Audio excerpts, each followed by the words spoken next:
welcome to the uni series. On today's topic, we're going to be looking at friendship.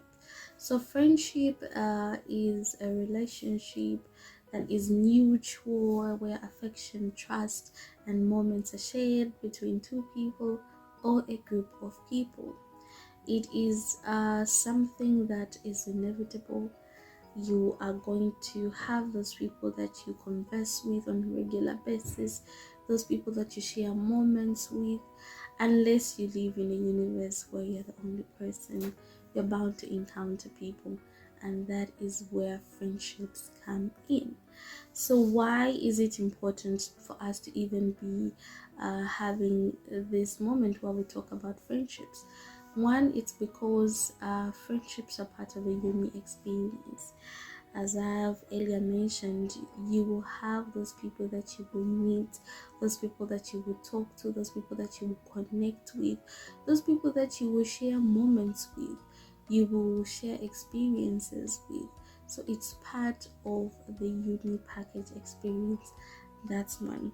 And two, another thing is that you will have those people or those friends that you could have met earlier on or prior to coming to varsity or college, or those that you already, or those that you will meet as you are there. And that is why it's important to have a talk about friendship with yourself or with other people, right? Many of the times we just go with the flow when it comes to friendships. You're like, I like you too, let's be friends. And let's see where this goes. And I feel that's how most friendships are developed anyway. Then along the way, you either like this person's traits or you will not, and then that's why it becomes very hard to just separate with this particular friend, because most of us don't even know how to do that or how to stay away from a particular friend, right? So friendships will come that way, those that you already have before and those that you will make along the way. So another thing to note is that friendships are very dynamic. As I've said, most of us make friends with the flow, right? You meet a friend somewhere else, you have a great conversation. It's not like you completely know them, but you believe they'll make a better friend, so you have that friendship. And due to that, you will find that friendships are very dynamic. You will learn about this other person's character, you will learn about how it is that they interact with other people, and along the way, either you or that person will change. Change is one constant thing in each and every one of our lives. So that person will change based on experiences that they'll also have, right? So there are a number of factors that will lead to the dynamics in your friendship. One could be personal change, as I've said, your change or their change. Another thing, it could be that due to change of classes or courses, you might have studied, maybe you were in a similar course or having a similar class or program, then you sort of divert in particular years. This other one goes to study something else that's different from you. So when that happens, what tends to usually happen is that you or the other friend will meet people where you are, right? People that take the same course, people that, because you will need those study partners. And those study partners will come from the program that you're doing. So friendship dynamics can change from that angle, or they can change due to family issues that come along the way, right? You really don't necessarily feel like sharing what's going on at home with this person and whatnot, and maybe your friend might feel like you are keeping things from them. So they can change like that, or due to romantic experiences, right? You have someone that you call your boyfriend or someone that you call your girlfriend, and then now you no longer see your friends as often as you used to, right? In between classes, the relationship, this and that, those dynamics are what makes friendship undergo through that sort of change that happens. So what tends to happen many times is that it is what is called friendship heartbreak. So friendship heartbreak is where you are no longer as close with this other person, you no longer see eye to eye or converse about a lot of issues, so you feel left out from this other person's life, and then the heartbreak comes in. And friendship heartbreaks are, they're a thing, and they're very hard to notice, and you sort of have this resentment towards this other person, and they're very hard to get over. Yeah, so as I've previously mentioned, the factors that could lead you to this particular point. So in such a case, what you need to know is that, as I've said, friendships are a beautiful thing, and they're meant to be beautiful. They're meant to be enjoyed. They're meant to be uplifting. Also, what you need to understand is that you are bound to change, so is the other person. So what will help in the friendships that you will have is that be open to the change that your friend will go through, right? Understands that due to the experiences that they'll have, they will go through these changes.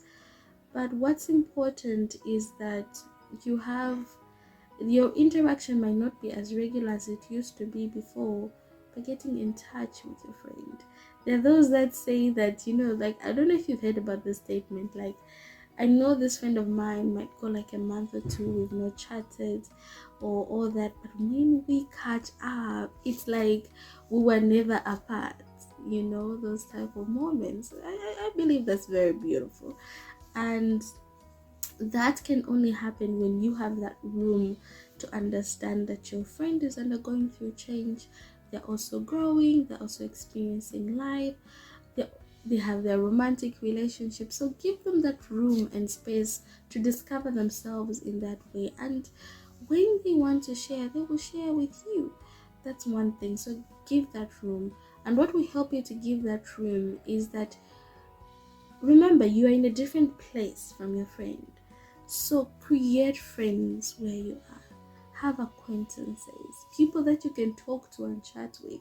If you are doing, let's say, a course A and your friend is doing a course B, where you are doing that course from, there are people there, right? Have conversation, have chats, and before you know it, you will have other people that you can connect with, other people that you can chat with. You too are growing, you too are changing. So when that change is happening to your friend, you won't feel as awkward because you are having also your own experiences, right? So have room to allow your friends to grow. Also have room to be able to make acquaintances or friendships where you are, right? So that you too can be growing. As I have said, as I mentioned, friendships are meant to be beautiful, they're meant to be uplifting, they are very much inevitable in uni life. You are going to go through that, you're going to go through friendship heartbreak and all that.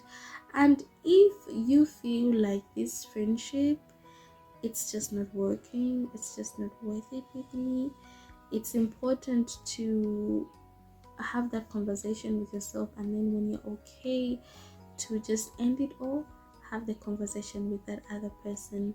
Have the conversation, please. As I've said, friendship heartbreak is real. Now just imagine you go mute, you go silent, there's no talk or chat about it, how the other person is feeling. So let them know as well, like, okay, I feel like you and I, we have that conversation. You are growing now, and you cannot just leave things as they are. Have those conversations to be like, oh, we're done, we are not going to go through with this, and I think our friendship has come to an end at this point. It will be hard at first, but it will be worth it when the other person knows that, okay, this is what's currently happening. So yeah, invest in your friendships, invest in them. It's a two-way street.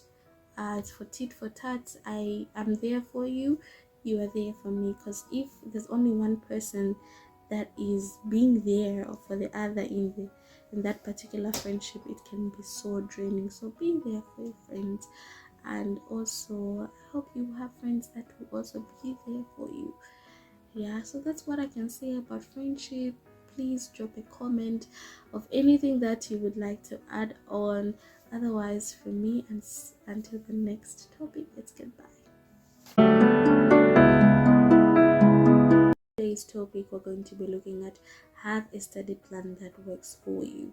A study plan is a method in which you plan to study or plan to execute your studies so that you can reach your intended goal of passing your exams and eventually graduating.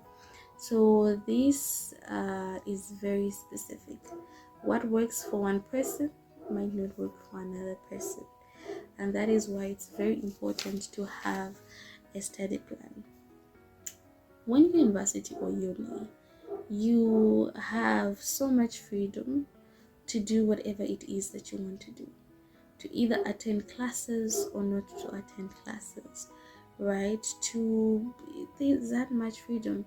But at the end of the day, so long you know you are going to write an exam and you want those results, it matters how you perform in that particular test, in that particular assignment, in that particular exam, for you to get great results and eventually graduate, right? And that's where a study plan comes in.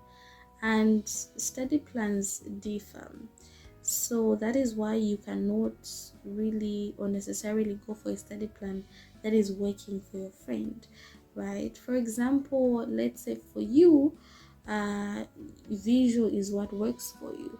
So in as much as you might get a book and study, your focus will not be as much compared to your friend who can study for like an hour or two and they can stay glued to their books. That works for them.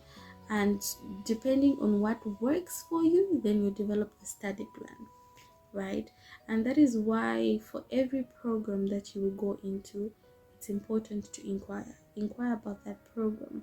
What courses are there? What exactly is taught in this particular course, right? What does this particular lecture require from me? There are seniors that have done what you're doing, right? They've gone through it, so they know the tactics and all that. Inquire, ask, right? Especially when it comes to exams. Lecturers like examining in specific ways, in very different ways. So you might find that you've been studying, you've probably studied all the material that was there, and then you go into the test and or into the exam. It's just a bit tricky for you to answer the questions, right? And meanwhile, there were your friends that they knew what this particular lecture required when it comes to exams, or how exactly this particular lecturer um, puts out his exams, and they were able to know that tactic and they studied like that and they were able to pass. So that's why it's important for you to inquire, ask your friends that already have this information, or your classmates. Ask those seniors that have gone before you, that have already passed through that course. Ask. It's very important. And like in high school, where you knew like, okay, once the lecturer teaches ABCD, the exam papers are standard, you know what I mean? They're just there, they're standard. You just have to go through those exam papers, you will pass. Here you have to be very savvy, and probably the study plan that worked when you were in high school, secondary, might not necessarily work now. And that's why study plans change over time, right? Based on experiences that you will have, you will figure out what works for you and what doesn't. The most important thing, as I've said, is ask, because you're not alone. Two, if you know, two, have a study plan for yourself. So a study plan for you might be you studying with yourself, or it might be you studying in a group, right? So those are things that you will learn along the way. You'll be like, there's some things I don't understand and I need help. Get the help that you need. There are tuitions that are offered nowadays in university or college on particular courses. If you know you're having difficulties in understanding a particular course, inquire about that. Yeah, maybe you can learn more about that so that you have greater understanding. All I'm saying is the material are there for you. The required information is there for you. All you need to do is ask, all you need to do is learn, so that you can have better results, or you can perform way better. What really helped me when I was in university was knowing what each particular lecturer like really, how they put out their papers, and knowing that okay, this one I know that once I go through past papers coupled with some studies here and there, I'm good to go, so that really helped. So that's what I'm saying, that might also be what works for you. So ask, please do inquire, you're not alone, and then make that study plan that works for you. It might change over time, but make sure that whatever changes that you make, the changes that work for you. At the end of the day, what you want is that you clear your exams and you graduate. Yeah. On to this topic, we'll be looking at living under your guardian's or parents' shadow. When you are starting out in varsity or college, before then there was somewhere where you were coming from, right? And you were either there were provisions that were given to you, sometimes even decisions that were made. It's not like you made them on your own, but somebody else made them for you. So there was that safety net that you had.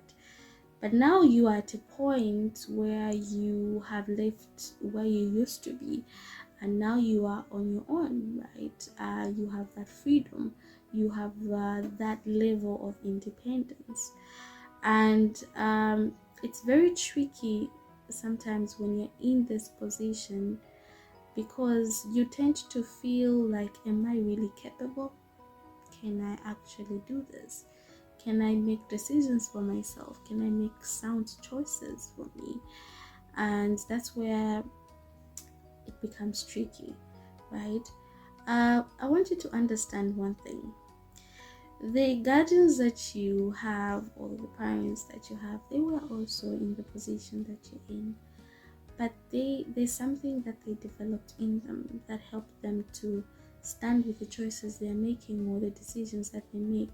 And it's not to say that they don't fall short every now and then, but a number of adults will have that self-assurance within them, right? To be like, I know what I'm doing, I'm going to stand by what I'm doing. And when you're starting out in varsity or college, it can be a bit hard or tricky, and that's why many of us just go with the flow of things, to be like, fika is over. And yeah, it can be like that. So one thing that might help you is, one, you need to understand that yes, you've come from such a place, right? And two, you need to be able to have those conversations with yourself. That's where the dating comes in, the personal dating, right? The more, trust and believe that the more you spend time with yourself, the more you will learn to trust yourself, the more you will become confident with yourself, even when you're with other people, because you know what you're capable of. So when you do that, dating yourself and all that, you will recognize that you will no longer go with just the flow, but you will make informed decisions and choices. And three, get interactive. Don't stay in that box. Yes, at home or where it is that you came from, you are protected, decisions were made for you, from what you ate to what you wore. Now you have to make that decision to, what am I going to eat this evening? What am I making? What am I cooking? Am I going to buy food? Right? So that requires you to get out of the shell that you were once in, and that is interacting with other people. If you just used to be the person that goes from school straight to home. Now it will be like, yes, I enjoy being in my room, but sometimes I need to get out. So if there are events going on at school, right, in class, am I participating, right? Am I interacting with other people? That is what will help you to break out of that shell. Uni is, or college is, an experience where you need to break out of the shell of being that comfortable, or just being in that space where you've just been protected, you decisions were made for you. So uni is that place where you have to get out of there, because now you're getting into the real world, and the real world requires you to be strong for you to show up for you, for other people to be able to be like, I trust you to come and work for me, I trust you to be able to do this, and I'll pay you for this. So uni is that place. I know you might feel shy, you might feel embarrassed, you might feel like, can I do this, are people going to laugh at me? I would say it's okay if people laugh at you because you are trying and you're putting in the effort. It's better than not doing anything and then still remaining in that shell even after you leave college and university, right? Do what you can to put yourself out there, and you will find what's comfortable for you and what doesn't work for you, what conversations you would like to get involved in and what you wouldn't. And that is done when you take yourself out there. It will make you stronger. And the terminology that comes in, where most of us are like, no, I want to be independent, I want to be this and that.